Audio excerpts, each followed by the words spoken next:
¿Cómo están? Muy buenas noches, bienvenidas, bienvenidos a una nueva edición de CNN Prime por las pantallas de CNN Chile. Viernes 24 de noviembre, ya nos acercamos al fin de este mes. Al menos vamos a terminar esta semana y lo vamos a hacer, por supuesto, contándole las principales informaciones que han marcado esta jornada y para eso pasemos a revisar nuestros titulares. Preocupantes resultados arrojó la última encuesta nacional de seguridad ciudadana. Esta medición indicó que la victimización general a nivel país alcanzó un 21,8%, marcando un alza en comparación a los años de pandemia, el año 2020 y el año 2021 también. Desde el gobierno presentaron las modificaciones a la medición, enfatizando en que se ha cumplido con lo presentado a la Cámara de Diputados en abril de este año. El ministro de Educación, Nicolás Cataldo, valoró el acuerdo alcanzado con los senadores que suspende transitoriamente los traspasos de colegios municipales a los servicios locales de educación. El secretario de Estado también recalcó que esto no implicará que se acabe la implementación de la nueva educación pública. La bancada de diputados de Renovación Nacional pidió la salida de Luis Taller del Servicio Nacional de Migraciones tras la fallida expulsión de 60 venezolanos. En una carta enviada a la ministra del Interior, los parlamentarios aseguraron que el director no tendría la capacidad de llevar adelante la crisis migratoria, lo que hace imposible su continuidad. Y en temas internacionales, los 24 rehenes israelíes y extranjeros liberados por el grupo islamista Hamas ya están de regreso en Israel. La Cruz Roja entregó a las autoridades a los secuestrados después de acompañarlos en su salida de la Franja de Gaza por el cruce de Rafah. Como parte de este mismo acuerdo, otros 39 prisioneros palestinos también fueron liberados. Vamos a revisar todo esto y más. Aquí comienza CNN Prime.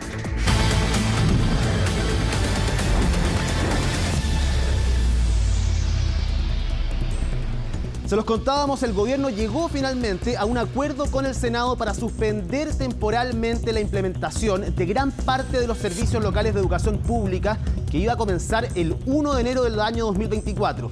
La solicitud fue realizada por parlamentarios oficialistas y de oposición debido a la crisis del paro de profesores en Atacama. El informe es de Daniela González. Hasta altas horas de la madrugada se votó en el Senado el presupuesto para educación 2024. Había cansancio, pero sobre todo muchas expectativas. Finalmente se llegó a un acuerdo sobre un tema controversial, los servicios locales de educación pública. El documento habla de pausa activa. Por lo tanto, no se trata simplemente de detener algo, sino que hacer una pausa selectiva. No es uniforme para todos los SLEP. Se establecen plazos adicionales para que los municipios individuales puedan solicitar su ingreso más tardío a los servicios que les corresponden. Y hay un conjunto de acuerdos que tienen que ver con revisar y mejorar la legislación. Los SLEP han estado en el ojo del huracán, sobre todo por el extenso paro de profesores de Atacama. Más de 46 establecimientos sin clases destaparon la gran crisis de la educación pública. En un proyecto que establecerá una progresiva desmunicipalización, pasando la administración de los colegios a manos de servicios locales de educación.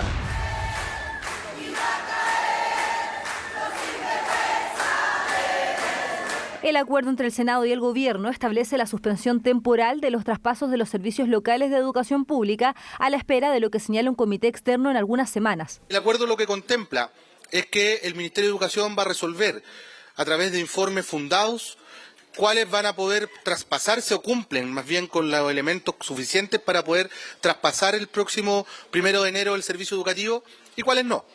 Como decía recién, acá lo importante es hacer la evaluación y la ponderación adecuada de este proceso. Nadie está interesado en traspasar por traspasar, en hacer un proceso a matacaballo, sino que queremos hacerlo con mucha responsabilidad y así es como tomamos nosotros el acuerdo que suscribimos, por cierto, porque lo que está en ese papel como gobierno lo compartimos, porque lo construimos en conjunto con los senadores y senadoras. Estas fisuras y esta caída de sedimentos se debe a que los pilares no están hechos de manera adecuada para soportar el peso de la estructura. En el acuerdo, el Ejecutivo comprometió un plan de mejoramiento de la educación pública, gestión financiera y reasignación de los recursos, aunque lo más llamativo fue esta suspensión temporal de los polémicos SLEP, que se iban a comenzar a ser efectivos desde el 1 de enero del 2024. Ahora, finalmente, se suspenderá temporalmente la instalación de los servicios locales de educación pública, aunque si los establecimientos se encuentran en condiciones adecuadas para el traspaso, se podría hacer efectivo. Desde Educación 2020 creemos que esta es una oportunidad para poder fortalecer el nuevo sistema de educación pública, para que realmente esto se transforme en una prioridad de Estado independiente del gobierno de turno. Lo que sí tenemos que tener muy claro que volver a la educación municipal no es una opción. Un acuerdo que el gobierno esperaba conseguir. La Cámara de Diputados y Diputadas ya había rechazado todas las partidas presupuestarias para los SLEP, precisamente por la situación que se vive en la zona norte.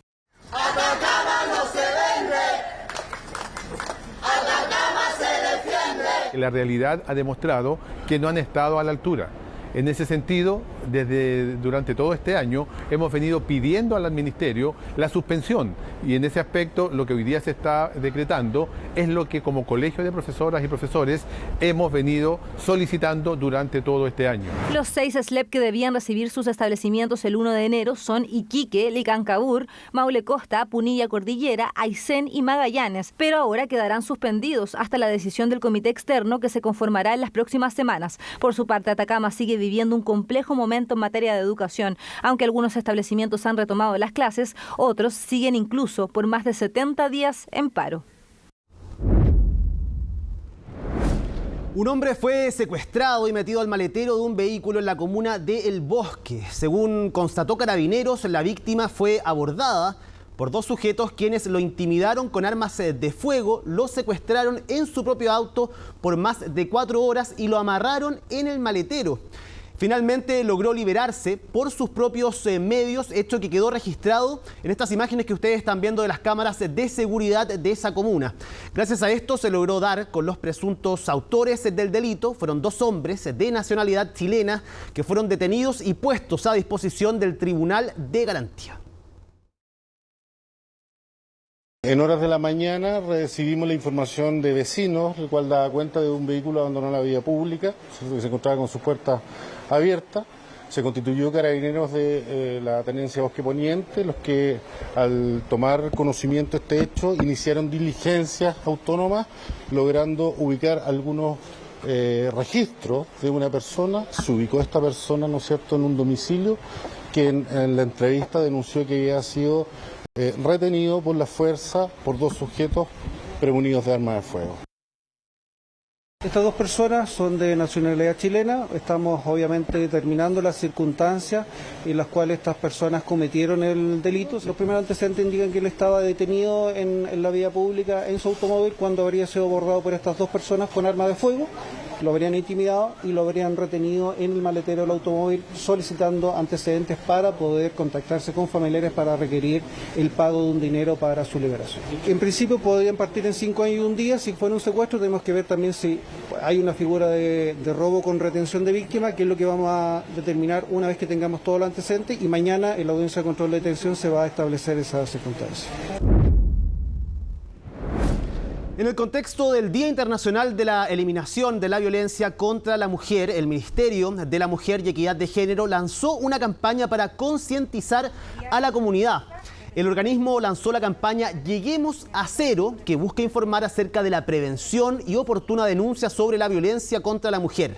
Las acciones contemplan conversaciones guiadas con 181 organizaciones sociales vinculadas al trabajo de prevención y atención de mujeres que han sufrido violencia. El objetivo es hacer entender que los casos de abuso no deben ser tratados solo entre víctima y victimario, debiendo incluir a toda la comunidad. En la antesala del 25 de noviembre, Día Internacional contra la Violencia hacia las Mujeres, lo que estamos invitando a que todas nos hagamos parte, a que no dejemos sola a esa amiga que ya una quiere tirar la esponja, a que estemos atentas en el transporte público, a las niñas, a las mujeres que podamos notar que están sintiendo miedo, a seguir contribuyendo a este cambio tan grande que ha ocurrido en tan solo 3 décadas, que nos ha permitido hablar de esto, que tenga un nombre, que se pueda denunciar, de ese regalo de todas las generaciones de mujeres a la siguiente, de darnos mayor libertad. ¿Libertad para qué? Para vivir una vida plena, como nosotras queramos.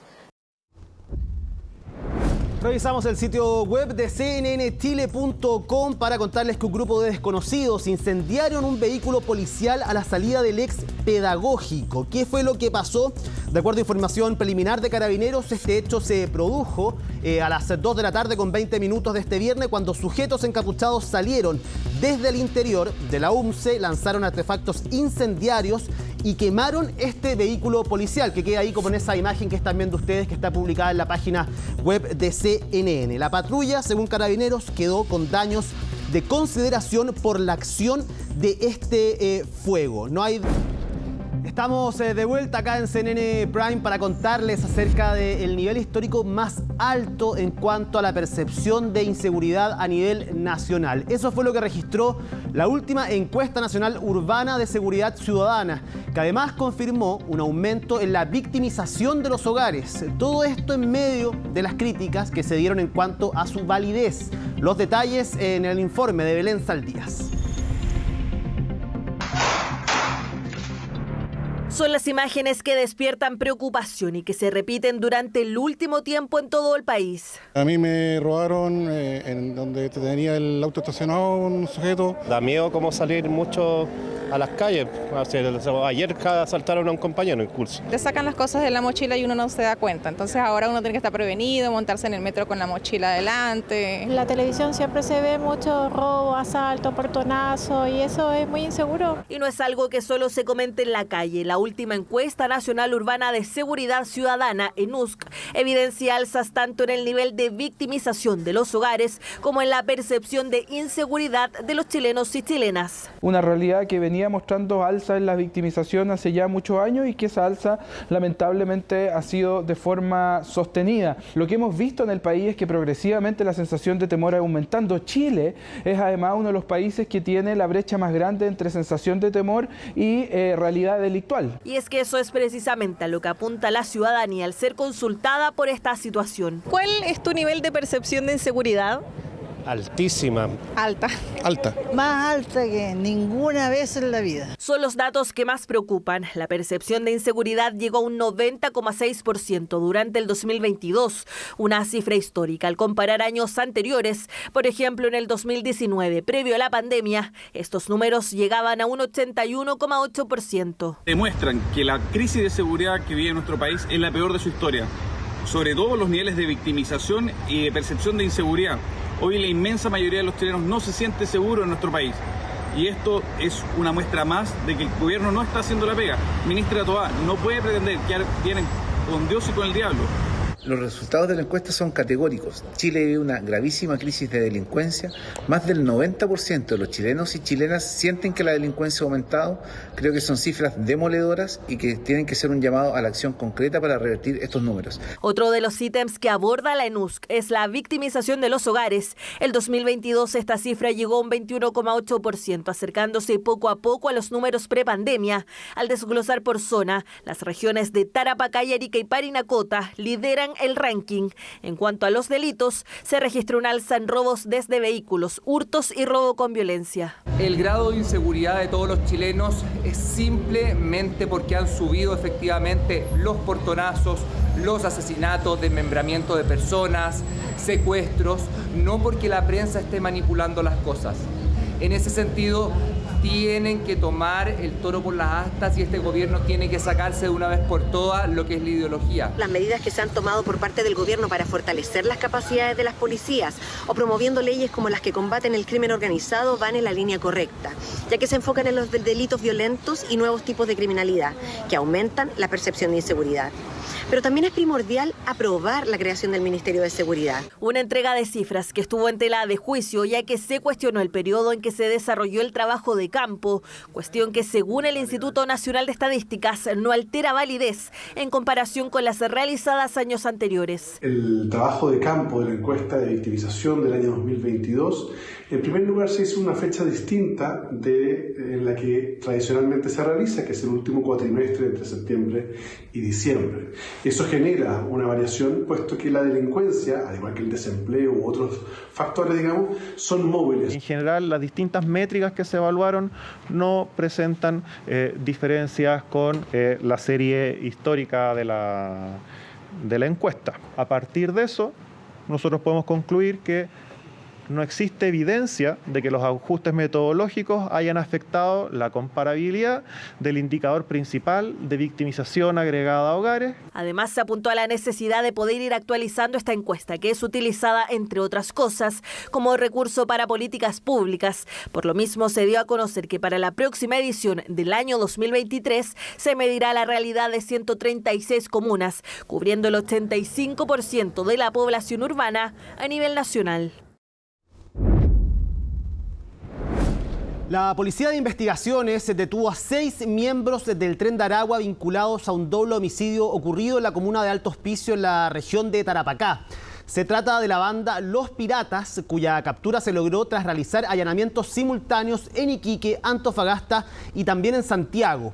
Los 6 extranjeros que ingresaron al país de manera irregular están imputados por los homicidios de un ciudadano peruano de 34 años y una mujer boliviana de 39, hechos que fueron registrados en junio pasado en un terminal clandestino de buses de Alto Hospicio.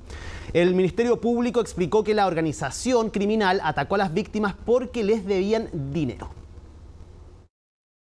Respecto del móvil, fundamentalmente obedece a esta lógica de adueñarse de los territorios de parte de estas organizaciones para poder realizar sus actividades delictivas, y ciertamente que aquellas personas que no cumplen con sus requerimientos, no realizan los pagos que exigen los integrantes de esta organización, normalmente son amenazados y nos encontramos con situaciones como esta. Y en esto el gobierno estableció una línea muy clara, que es fortalecer a las instituciones que tienen facultades para perseguir penalmente a personas que cometen delitos violentos, que preocupan a la ciudadanía, y por lo tanto para el gobierno es tremendamente importante poder ocuparse. Para nosotros la situación del delito de tráfico de migrantes, ¿no es cierto?, fundamentalmente, donde operan, ¿no es cierto?, ciertas bandas que controlan estas situaciones y van trasladando personas a través de las empresas formales o informales al resto del país. En esa lógica, en ese contexto es que ocurre este hecho. La Fiscalía Metropolitana Oriente alista una eventual formalización a la alcaldesa de Maipú, exalcaldesa de Maipú, Katy Barriga, por presuntos delitos de fraude al fisco durante su gestión. Este viernes, el actual jefe comunal, Tomás Bodanovich, prestó declaración. Los detalles en la nota de Pablo Figueroa. Así fue la mañana de este viernes para Katy Barriga. Y así, para Tomás Bodanovich. Investigada, testigo. Es que por más de 3 horas el alcalde de Maipú estuvo declarando ante la Fiscalía Metropolitana Oriente previo a la petición de formalización de Katy Barriga por eventuales delitos de fraude al fisco durante su administración en Maipú. Bueno, se nos consultaron varios detalles de cómo fue nuestra llegada al municipio, cómo fue la información que nosotros pudimos levantar, cuál fue el diagnóstico que nosotros hacíamos de la situación, y a grandes rasgos, yo creo que algo que ustedes ya conocen, nosotros tenemos el convencimiento de que durante la anterior gestión municipal en Maipú se ideó un mecanismo para defraudar al municipio en 31.000 millones de pesos. La exalcaldesa por la tarde acusó el golpe mediático, por lo que pasada las 6 de la tarde usó sus redes sociales para defenderse debido a que sería formalizada en los próximos días por eventual delito de fraude al fisco entre 2016 y 2021, sin descartar que podría quedar en prisión preventiva, además de un segundo cargo, falsificación de instrumento público, aunque desde la municipalidad también piensan que no había solamente una irresponsabilidad de la autoridad anterior, sino que había una serie de mecanismos de control que debiesen evitar que eso ocurra en una municipalidad, porque existen mecanismos de control, pero que en esta situación habían sido totalmente adulterados a través de una ideación de un mecanismo, sistema que permitió defraudar al municipio. Son más de 31.000 millones de pesos que se perdieron hace 2 años, el tiempo que ha durado la investigación que pasó de la Fiscalía Occidente a la Oriente. Es justamente en esta última que se ha acelerado el paso. Solamente en 2 meses ya tiene tienen resoluciones que se oficializarían la próxima semana. Además, en estos 24 meses, este dinero habría mermado la gestión de la Municipalidad de Maipú, que tiene varias emergencias. Es una burla para la gente pobre, para la gente que con esa cantidad de plata tendrían viviendas cómodas. Tuvo la Katy, esto era un chiste, el municipio completo. Tú ibas a pedir ayuda, casi nunca había ayuda. Aunque la más urgente y común son las filtraciones en muchos bloques de departamentos sociales, que son varios en la comuna. En este departamento el agua se le mete para adentro.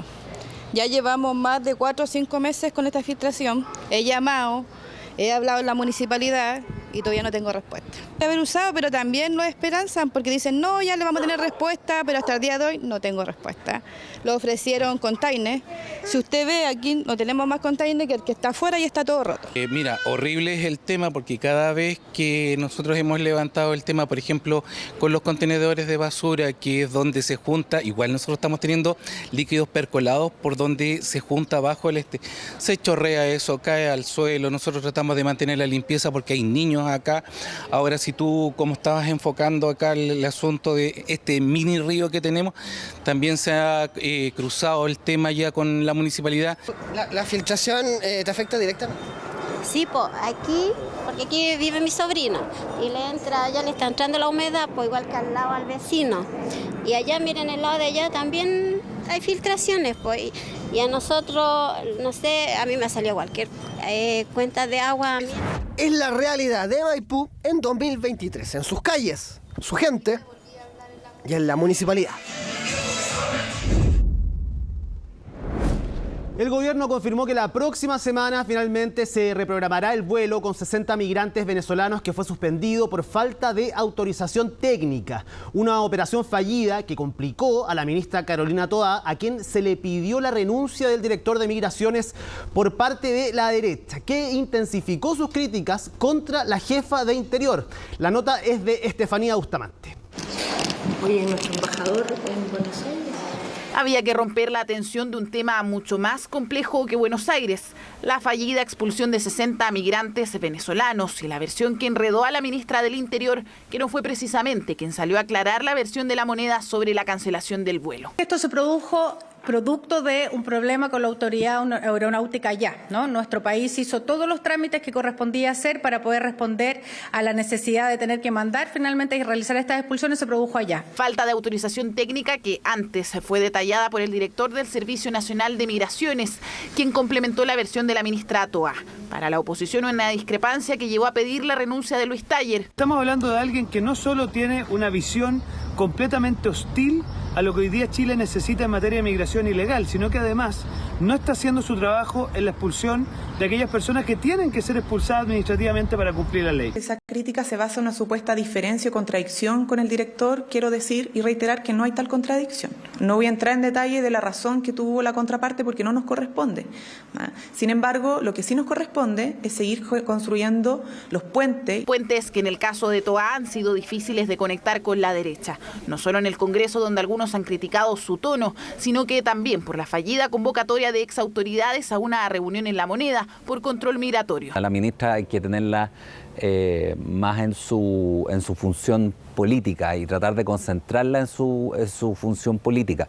Lamentablemente están los dos ministerios, o sea, es como un doble ministerio el del Interior y siempre está la seguridad pública y por otra parte la conducción política. Y eso enturbia. Una especie de doble rol que la ha expuesto a raíz de la crisis migratoria a una eventual acusación constitucional. Si ella no está en condiciones de cumplir con sus obligaciones legales y constitucionales, bueno, tendremos que acusarla constitucionalmente para que llegue otra persona y sí lo haga. Sumado a una inevitable fricción con el subsecretario Manuel Monsalve, alabado por la derecha como el interlocutor del gobierno en seguridad y migración. Quiero destacar el trabajo que ha hecho el subsecretario Monsalve, que siempre ha estado dispuesto, no va a regañar a los diputados al Congreso. Una vez más, la derecha, en vez de dejar que se haga el trabajo, pide renuncias de funcionarios porque hacen las cosas, porque no hacen las cosas, en definitiva obstaculizan el trabajo del gobierno. Gobierno que con dificultades ha llevado adelante la agenda de seguridad, donde hasta ahora ha aprobado 38 proyectos de ley, cifras suficientes para algunos, para otros no tanto. La ministra Carolina Toá está probablemente bajo mucha presión, sino que además está bajo ataque porque mira para un lado, porque mira para el otro lado. Hoy día lo que necesitamos es una ministra que esté con el apoyo de todas las fuerzas políticas. De lo contrario, según expertos, se arriesga la permanencia de una figura con experiencia política que garantiza gobernabilidad en un gobierno con poco impulso político. El gran responsable ahí es el presidente Boric, digamos, porque no ha logrado él conducir la agenda. Uno podría decir cuáles son los 3 grandes proyectos por los que el gobierno se va a jugar y está dispuesto a llegar a grandes consensos. No se logra ver eso. Hay que ver los resultados. Nosotros hemos logrado sacar con este Ministerio del Interior y particularmente con nuestra ministra del Interior 38 proyectos de ley. Sobre la expulsión fallida, el gobierno se contactó con el canciller de Venezuela para reprogramar el vuelo. Novedades que se tendrían la próxima semana, junto con acelerar un convenio de colaboración policial. Ya lo veíamos en la nota, siguen los emplazamientos hacia el gobierno por la gestión migratoria y ahora se suma la solicitud de la bancada de diputados de Renovación Nacional pidiendo que se remueva de su cargo al director del Servicio Nacional de Migraciones. Estamos acá en el estudio de CNN Prime con la diputada de Renovación Nacional, Jimena Osandón, para hablar precisamente sobre este tema. Diputada, ¿cómo está? Muy buenas noches. Muy buenas noches, muchas gracias por la invitación, un tema realmente preocupante y ocupante en este tiempo. Antes de que entremos al fondo de la solicitud que hicieron el día de hoy a través de esta carta a la ministra Carolina Toá, quiero saber su opinión acerca de esta situación, de lo que sucedió finalmente con este avión que no pudo salir, que se aducen problemas técnicos, falta de un permiso específico para que este avión aterrice. Hoy día subimos un poco más de detalles, que el aeropuerto estaba lleno porque Estados Unidos también tiene este mismo problema que nosotros, están tratando de expulsar a migrantes irregulares. Para usted, ¿le calzan estas explicaciones que han dado las autoridades? Bueno, uno tiene que trabajar y actuar de buena fe, pero claramente cuando uno escucha cómo se hacía en el gobierno anterior, por ejemplo, cuando uno escucha a Álvaro Belolio, él decía que se jugaban entre 5 o 6 alternativas distintas para cada sacada de avión, porque efectivamente es un tema complejo, si nadie está diciendo que esta cosa es fácil, pero vemos que el gobierno se apuró cuando Renovación Nacional habla de una posible acusación constitucional, si no se comenzaba al menos a expulsar a aquellas personas que tienen estas 12.000 carpetas que están listas para expulsión, y esta política que había sido de alguna forma olvidada, que se hizo durante el gobierno de Sebastián Piñera y que ahora recién se retoma. Entonces, mira, puede ser una cosa técnica, pero también podría haber sido lo que algunos decían, bueno, manden el avión a Colombia y de Colombia en adelante se van en bus. No hay ningún problema, no hay un tema de visa, no pasa nada. Yo creo que lamentablemente las personas que están encargadas de esta tienen una concepción interna, en su foro interno, que es muy diferente a la que hoy día la ciudadanía está exigiendo, que es la expulsión de estas personas que además tienen material. No se les está expulsando porque sean buenas personas, sino porque tienen un prontuario y por eso que tienen que volverse a sus países. Entonces, yo creo que de alguna forma Renovación Nacional ha ido cumpliendo estamos interpretando lo que la gente quiere y ha ido cumpliendo un poco el objetivo, porque hemos forzado al gobierno que vuelva a tomar estas acciones que habían dejado, porque recordemos que lamentablemente el presidente Boric, cuando era diputado, con Camila Vallejo, con Giorgio Jackson, etcétera, todos ellos votaron siempre en contra, incluso llegaron al Tribunal de Constitución, la ley de migraciones. Se oponían a que participara la PDI, que existieran visas, bueno, una infinidad de cosas que la verdad que no vale la pena en este minuto seguir ahondando en eso, sino que enfrentando al futuro. Y hoy día tenemos que enfrentar que existe una ciudadanía chilena que está con muchísimo miedo, y parte de ese miedo es esta interacción que ha tenido con metodologías nuevas, cruentas, crueles, que ha tomado el crimen organizado, que son heredadas, muchas de ellas, de estos países a los cuales nosotros estamos devolviendo a las personas. Ya, entremos en el fondo, porque usted está hablando, me dice que hay personas quizás al interior que están a cargo de los servicios de migración, en especial Luis Taller, que quizás en su foro interno, usted decía, no conciben o no comparten, quizás no tienen el diagnóstico necesario que hay que hacer hoy día, precisamente usted dice en política migratoria. Más que su foro interno, porque este mismo grupo que hoy día está en el gobierno era el mismo grupo de personas que ponía los recursos de amparo claro cuando en el periodo de Sebastián Piñera se iban a expulsar personas. Tú sabes que en este minuto hay un grupo importante de personas que están presas, eso no se van a mover. Los otros están en los cuarteles de la PDI normalmente, y ahí hay una brecha de tiempo, que son 5 días, antes era solo 24, después 48 horas fue el cambio de proyecto, después la pusimos en 5 días. Y esas personas se tienen que quedar en libertad si no se ejecuta esa expulsión, esa reconducción en esa cantidad de tiempo. Y este mismo equipo, que hoy día está encargado de eso, era los que ponían los recursos de amparo antes. Entonces, es muy difícil a una persona que está convencida que la migración es un derecho humano, que yo estoy de acuerdo, que podría ser, pero no existe ningún tratado internacional que diga que esa persona tiene que faltar las leyes de ese país. O sea, tú puedes migrar a otro país, hácelo de forma regular. Si no lo hiciste de forma regular, bueno, Chile ha dado bastantes espacios para que personas regularicen, pero lo que no podemos aceptar es en el fondo esas personas que vienen a delinquir. Y es por eso que solicitan entonces la salida de Luis Taller. A su juicio, ¿cómo lo ha hecho él durante este periodo de tiempo en que ha estado a cargo del servicio de migraciones? Ya para usted no da para más su gestión ahí. Bueno, no da para más porque hay una serie de cosas que están sucediendo en Chile. Acabamos de ver, y ustedes lo acaban de demostrar, esta encuesta, ¿no? ¿Sí? Donde 9 de cada 10 personas, 10 chilenos, se siente inseguro. Yo te diría que más que inseguro. O sea, es una cosa, yo en este minuto vengo a una reunión y todo el mundo lo único que habla es de la seguridad, porque han cambiado hasta los códigos, hasta los ladrones hoy día ya no tienen incluso los códigos que tenían antes. Tú antes podrías tener miedo que te robaran la cartera, tú decías, yo entrego la cartera, entrego el auto, entrego todo, pero hoy día uno tiene miedo a que a pesar de entregar todo eso, además te maten. Entonces, yo creo que también hay que hacer gestos a la ciudadanía, que está muy polarizada en este tema, y lamentablemente muchas de aquellas personas que son extranjeras están pagando el pato también por esto, porque los insultan en las calles, tienen desconfianza con ellos.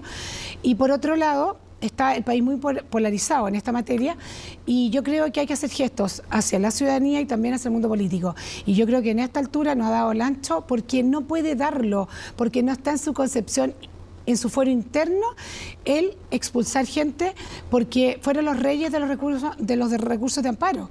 Entonces no le puedes o sea, no es que no pueda darse, ¿no? Pero es difícil que una persona que se ha dedicado a eso después cambie como al otro bando y ahora dice, mira, yo ahora me voy a dedicar a que las personas se vayan del país. Es complejo. Es un gesto, usted dice, lo que podría ser lo que ustedes solicitan, la salida de Luis Taller, pero ¿quién se hace cargo de esto? O sea, además de un gesto, se necesita finalmente una persona que ustedes creen se pueda hacer cargo de este problema, que llegue con otra concepción, que llegue con un plan nuevo, no solamente que renuncie el director de Migraciones. Yo creo que, mira, además yo creo que le haría el camino bastante más fácil a la ministra Toá. Yo creo que con que tenga personas que sean, que entiendan bien de la materia, si no es tan difícil. A ver, recordemos que la parte más compleja ya está lista. Hay 12.000 carpetas listas. Hay 12.000 listas. Y ahora falta ejecutar. O sea, yo creo que no hay que ser demasiado genio para ejecutar eso. Ahora, sí hay que tener mucha organización, porque el mismo Álvaro del Olio contaba de que para cada sacada de avión tenían que existir por lo menos 4 o 5 posibilidades. El gobierno de Sebastián Piñera hizo un trato, ¿no es cierto?, de 1.500 millones para una cantidad importante de vuelos para reconducir a distintos países. De esos quedaron unos cuantos que nunca se ejecutaron hasta el día de hoy. Entonces no es un tema de presupuesto, porque esto estaba también incluido en los presupuestos anteriores, sino que existía esa voluntad. Tú me preguntas por qué en este casi 2 años se ha expulsado muy poca gente. Y no es que vamos a empezar a hacer comparación entre un gobierno y el otro, pero hoy día tenemos un índice de victimización que es 9 de cada 10 personas.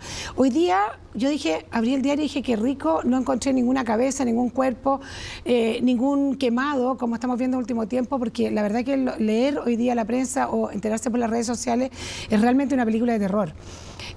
No puede ser que nos acostumbremos a esto. Chile todavía se puede salvar de esto. Chile todavía está a punto de eso.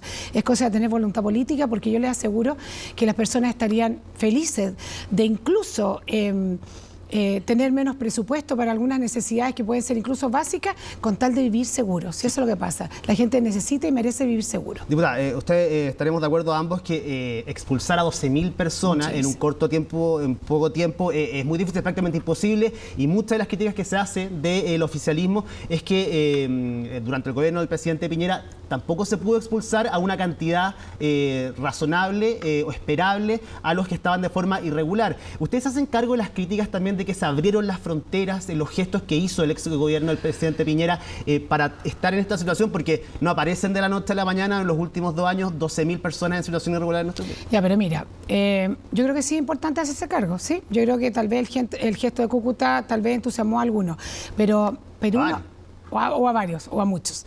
Pero Perú no fue a Cúcuta y tiene el doble o triple de venezolanos que nosotros. Y está en una situación incluso peor que la nuestra. Nosotros tuvimos una gran migración de bolivianos y peruanos que se confluyeron en Chile y nos integramos de forma muy buena, muy virtuosa. Después vinieron los haitianos. Me tocó personalmente ver en el aeropuerto 2, 3 de la mañana cómo aterrizaban unos aviones y se bajaban muchísimos haitianos. Muchos de ellos ya han vuelto a su país, ¿no es cierto? Pero prácticamente hubo pocos problemas con los haitianos.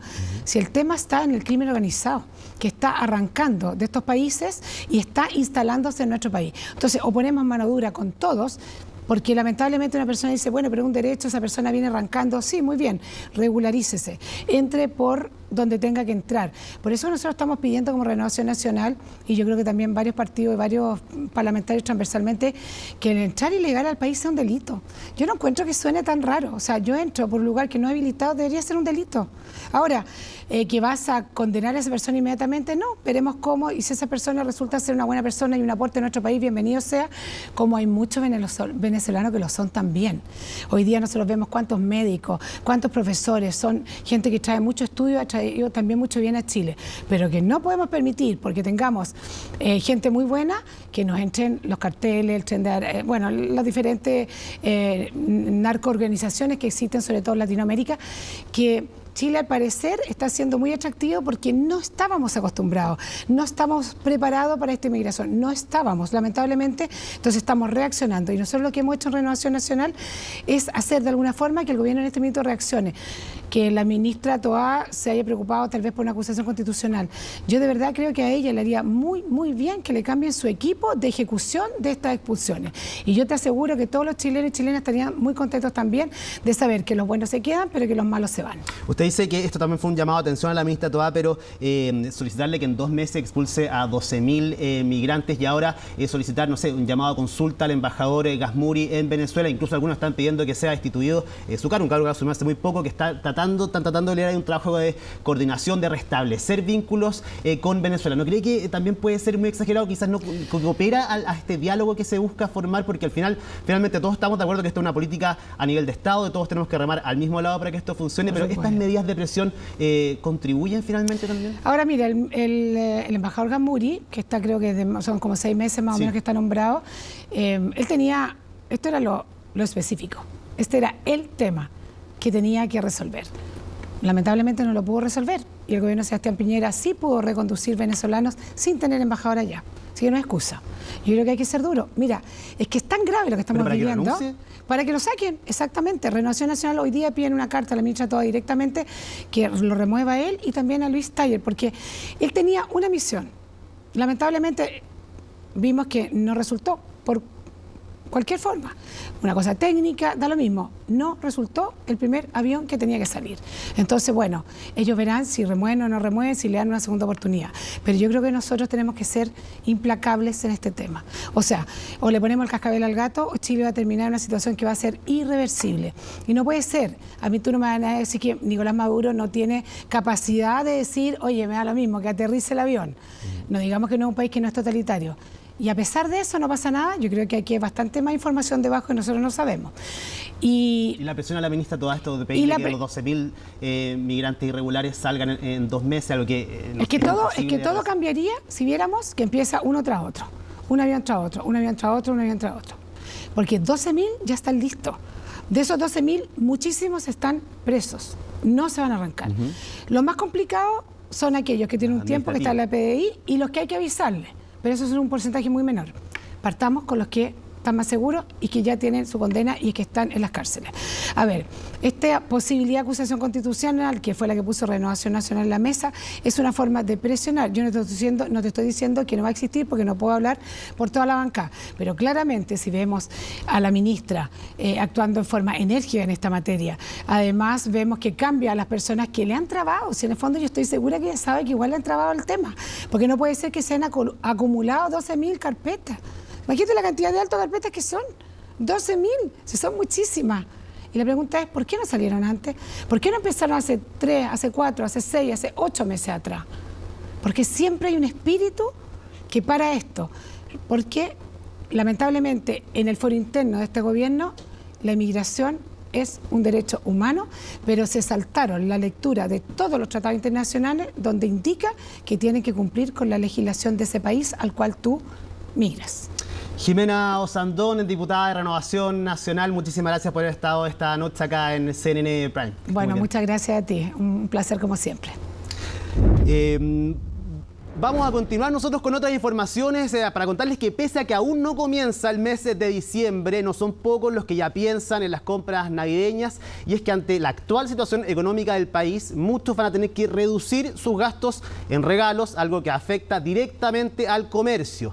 Así lo reveló un estudio del gremio que siempre apuesta a las fiestas de fin de año para poder repuntar en sus ventas. Colomba Eccles nos cuenta más. Toda una ilusión plasmada en un papel. A un mes de Nochebuena, los niños se preparan para recibir los regalos con ansias y emoción. Las tiendas ya comienzan a ornamentar sus vitrinas y el espíritu navideño ya se empieza a notar. Como ya es tradición, Correos de Chile lanzó nuevamente su campaña de Navidad, la que tiene como propósito entregar regalos a niñas y niños de todo Chile que no tienen la posibilidad de tener uno en esta fecha. Pueden ustedes mismos hacerle llegar ese regalo a la persona directamente o enviarlo a través de nuestra infraestructura de correo. Nosotros tenemos como fecha límite esta campaña el 21 de diciembre. Festividad que emociona a los más pequeños, pero que también se puede convertir en una angustia para los más grandes, debido al complicado escenario económico que atraviesa el país y los costos que conlleva esta celebración. Y en un año como este, causa y efecto. Un estudio realizado por la Cámara Nacional de Comercio dio a conocer que más de un tercio de los chilenos gastará menos dinero y comprará menos regalos para esta Navidad. Claramente esto está en línea con un escenario económico que hemos visto que está más complicado, sobre todo en lo que se refiere al consumo privado y donde la recuperación del sector ha tardado más de lo que se esperaba.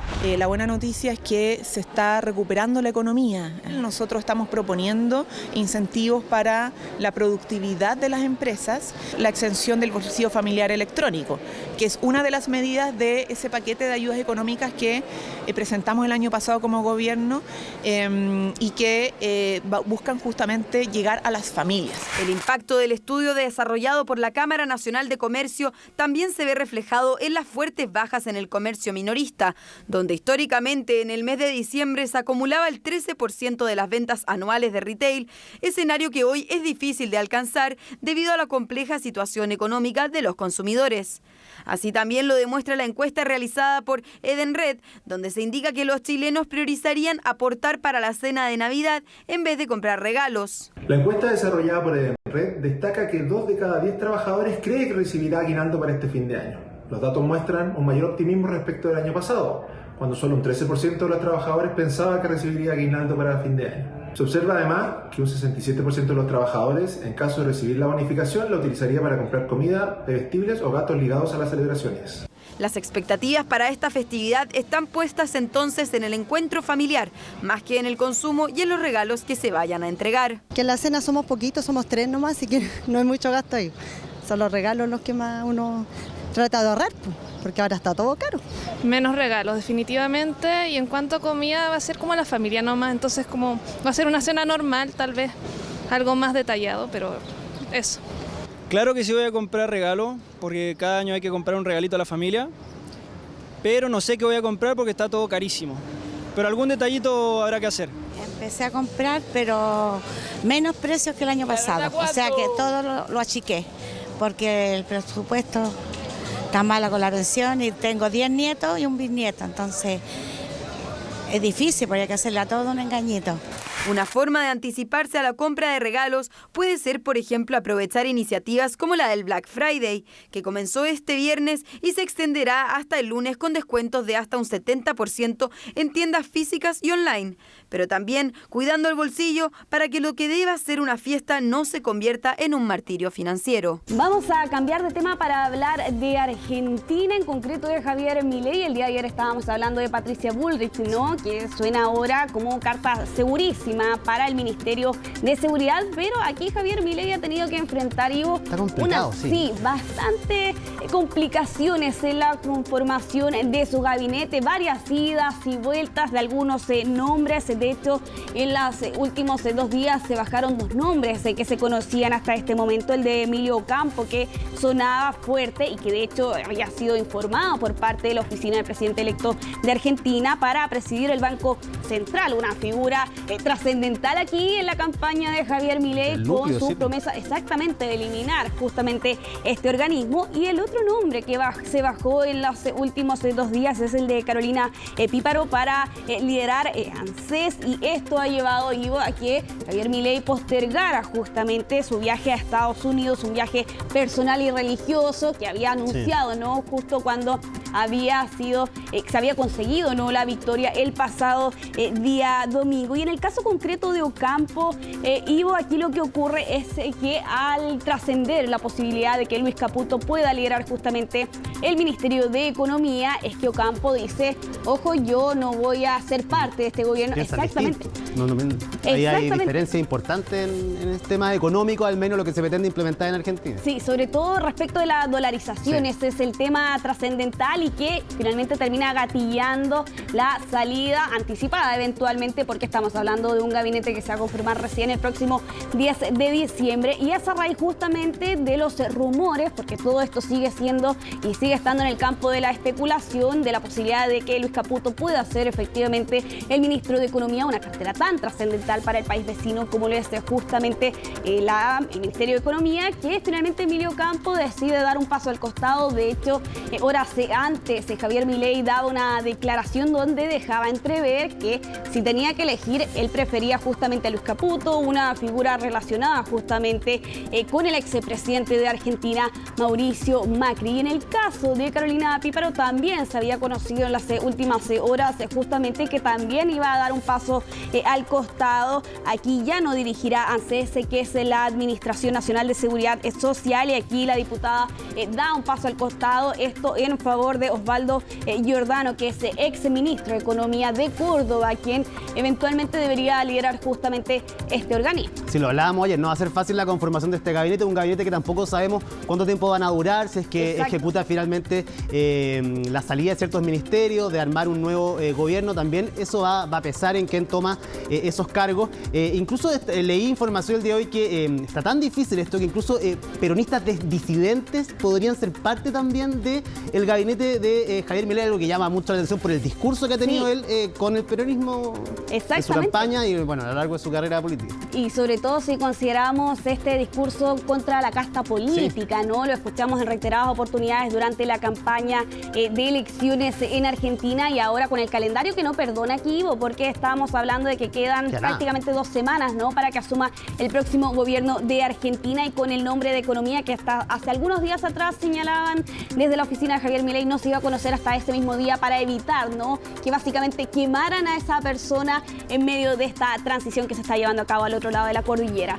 Vamos a cambiar de tema, pero nos vamos a quedar en la región para hablar del Black Friday, pero en concreto en Venezuela, y con estas imágenes que da a conocer la agencia Reuters justamente respecto de esta jornada que es más bien una tradición estadounidense, ¿no?, y que diversas naciones han comenzado a replicar, la nuestra sin duda. En el caso de Venezuela es una tradición que comenzó a aplicarse desde el 2019 en adelante, y lo que estamos viendo justamente en pantalla es algunas de estas tiendas abarrotadas, al menos en estos registros que estamos viendo en este momento, donde evidentemente estaban tentados por los grandes descuentos, considerando además que en algunos casos, por ejemplo, esos electrodomésticos, televisores, son productos que no pueden permitirse con precios habituales, aunque aquí también hay que hacer un alcance, porque en algunos, y si no muchos de estos casos, de estos compradores que estamos viendo ahí, podrían ser revendedores, por ejemplo, que